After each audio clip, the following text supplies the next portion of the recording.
Hi, this is our wine for this evening. We have calderetang chicken.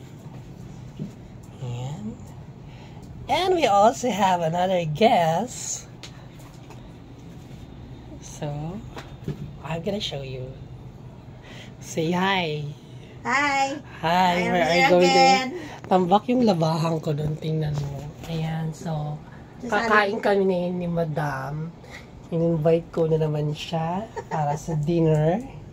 So, ayan. Tapos, ang dami namang kanin ito. Parang di ako buti ng bukas nito Papalabang ka na naman ba sa kainan? Papalaban na naman ako. Magkakamay ako niyan. Oo nga eh. Mag-verdict tayo. Grabe, ang sarap. Ano ba yan, Ron? Pepper lang yan. Hindi yan ano. Sarap. Ay, thank you by the way kay Dr. Bernardine sa beans niya. Ayan. I use it already from Baguio. Wow, La thank you, Doc. Trinidad. Thank you, Doc. Finally, I use my... Ito pala Kamay yun. na lang ikaw? Kamay na lang ako kasi masarap magkain ng nakakamay. Sige. Ang sarap ng sauce. As you, ano... Ay, luto to, Ron. Calderetang chicken lang yan. Sabi ko, ano nga ba yung sinabi ni Ron na lulutuin? Na wala sa loob ko. So, ayan. Today is January. Ano ba ngayon, Mother? 6. January. 3 Kings. 3 Kings na pala. Original date. Okay. 2024. 4. Okay. Original date ng 3 Kings Ron, 6 ya. Okay. Kaya lang ngayon, ano na Thanks lang God nila for this blessing. Thank Let's you. eat. We're going to eat na. Bye-bye. Hey, what's up? Ayan. So, ang dessert namin is honeydew. Ayan. Sobrang sarap. This one is honeydew. Buso-buso.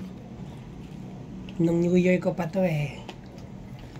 So, ayan yung Regalo pa yan. Hindi, binili ko ng New Year. Ayan. Honeydew. So, tikman natin kung anong lasa. Honeydew ka? Ito. Kanina foodie alcohol. Yan. Ano yan? Baka masaya. Lagay mo na dyan. Uy! Cheesy. Sarap yan, honeydew. Sarap. Tamis. Tamis yan. Bira ang honeydew na hindi matamis. Ang tamis, mga amigos-amigas.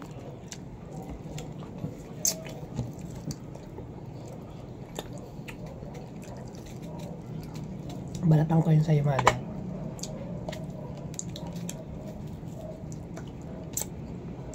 Iba talaga pag kumakain pag may dessert, no? Oo. Pero alam mo ba, according sa study, mas maganda daw talaga dessert muna bago kain. Ganun. Hindi, parang nag-dessert ka na ng mga advance. Hindi naman talaga daw pala proper.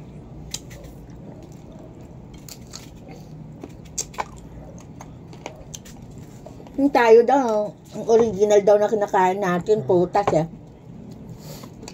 Frugivore tayo. Habang nilagay sa alaman ng Eden. Garden of Eden. Garden of Eden. Mawag nila doon halamanan ng Eden.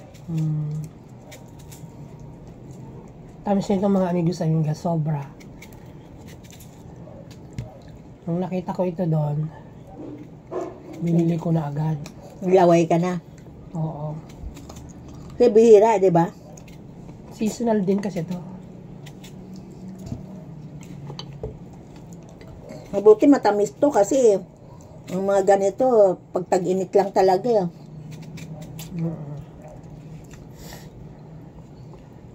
Matamis na matamis. Pwede ko pala ito i-fertilize ulit sa halaman ko. Pero noon, kahit na seasonal siya, pag December, naglalabasan, no? No? Ang daming prutas. Dami.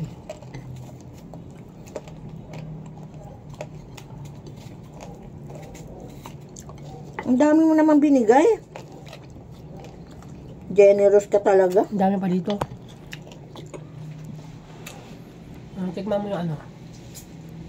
I-dessert pa ako.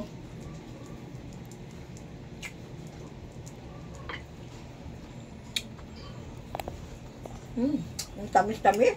Ha? Tamis, no? Grabe. Sobrang sarap talaga pag honeydew. Kaya nga honey. Tapos hamogju. Sarap. Harap. Crunchy. Nakuha ka pa dito, madami pa dito. Bigyan kita. Sarap may dessert. Alright, thank you so much. Bye! Kain Thank tayo.